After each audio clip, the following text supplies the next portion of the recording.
Hello all, and welcome to the Caregiver Support Series. Hey everyone, I just got back from vacation and let me tell you, it is a big part of my self-care to just sit back and do nothing sometimes. My family went camping and we had a very relaxing time, but I'm back and our topic this week is going to be visited by me time and time again. That's how important it is. Recently, a few of our clinical liaisons requested that I do a continuing education program for compassion fatigue related to COVID-19. Compassion fatigue is a term that usually is in reference to professional healthcare providers, but I believe it happens to unpaid caregivers as well. And it certainly ties into self-care. Do you remember our group mantra from one of the very first episodes? My best is enough. Please try to remember to have grace with yourself. Caregiving is not easy. I want to encourage you to take care of yourself as well as you take care of the one you love. And part of taking care of yourself is continually checking in and figuring out what it is that you need. It's an ever-evolving process. As always, reach out with questions or topic requests. And now I think it's time to sit back with your favorite hot beverage as we talk about self-care. Words to describe will discuss compassion fatigue. Really quick personal sidebar. As I started researching this topic, I realized that I have definitely experienced compassion fatigue myself. Throughout my 12-year career as a nurse, there have been times in my life that I have felt emotionally drained or just empty after guiding loved ones through a traumatic event or death.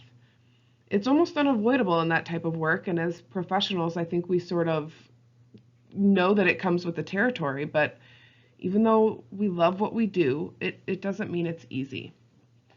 In the education corner, I'm going to review the life balance wheel and ask you to do the same. Remember, self-reflection is not a one-time event.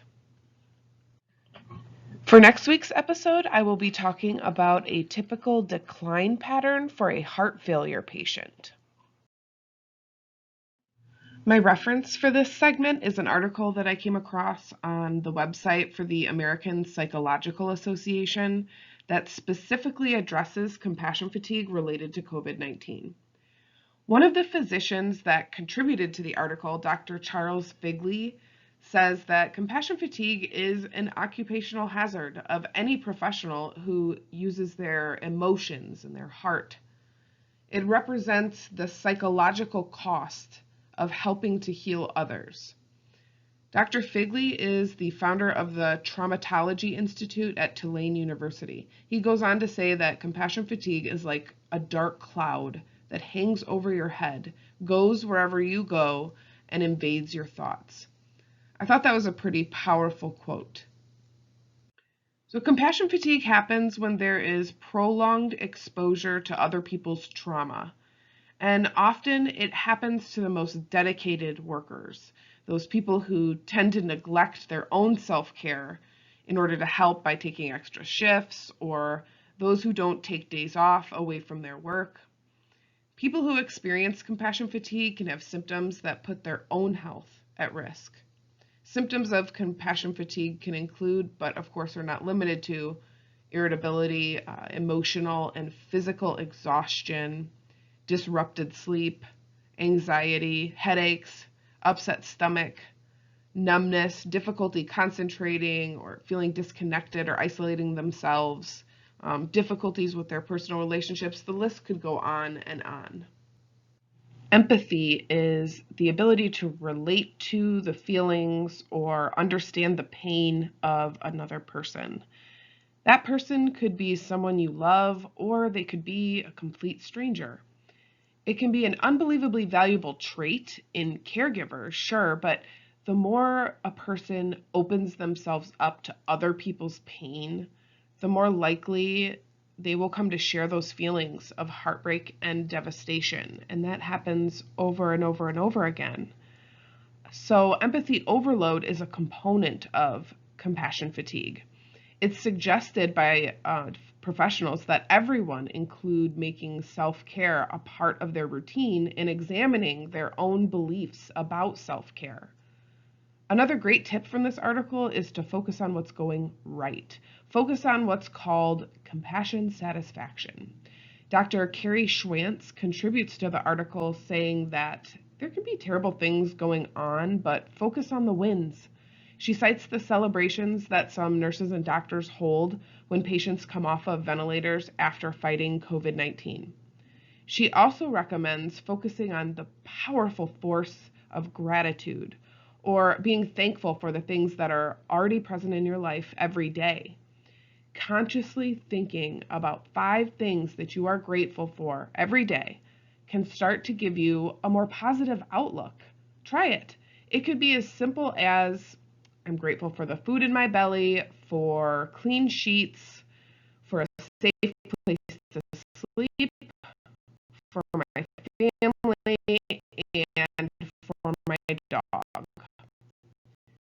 Do that once a day.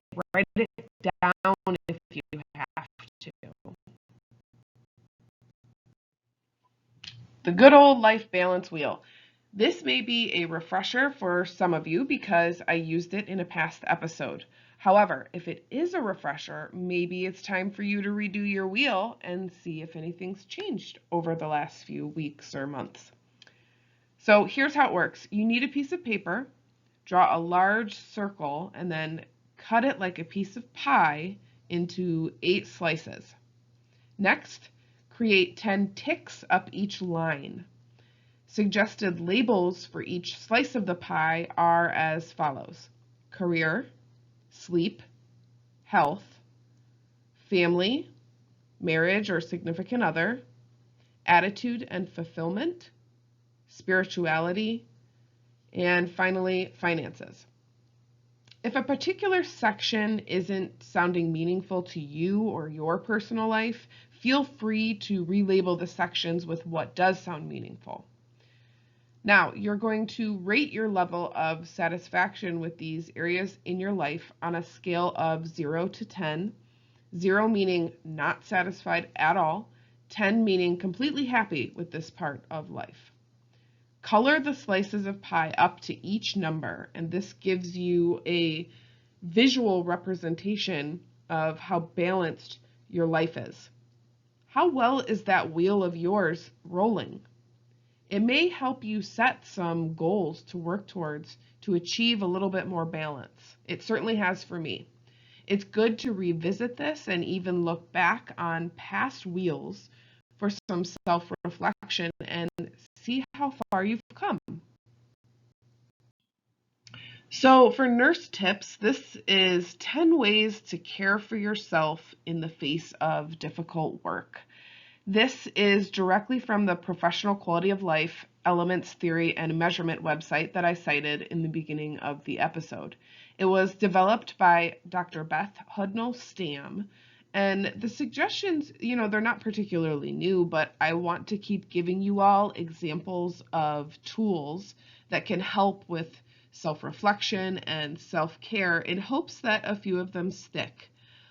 This website also has a professional quality of life scale for compassion satisfaction and compassion fatigue. The questions ask you to reflect on your last 30 days as a caregiver, and answers range from never, which is a 1, to very often, which is a 5. The questions really focus on emotional aspects of caregiving, your overall satisfaction and happiness as being, a helper, paid or unpaid. I will have the link available if you're interested.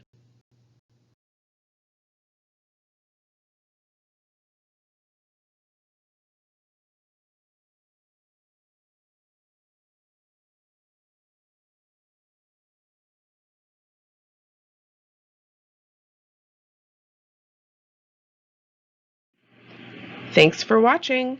This has been an episode of the Caregiver Support Series brought to you by Hospice of Northwest Ohio. Next episode, I will be talking about heart failure.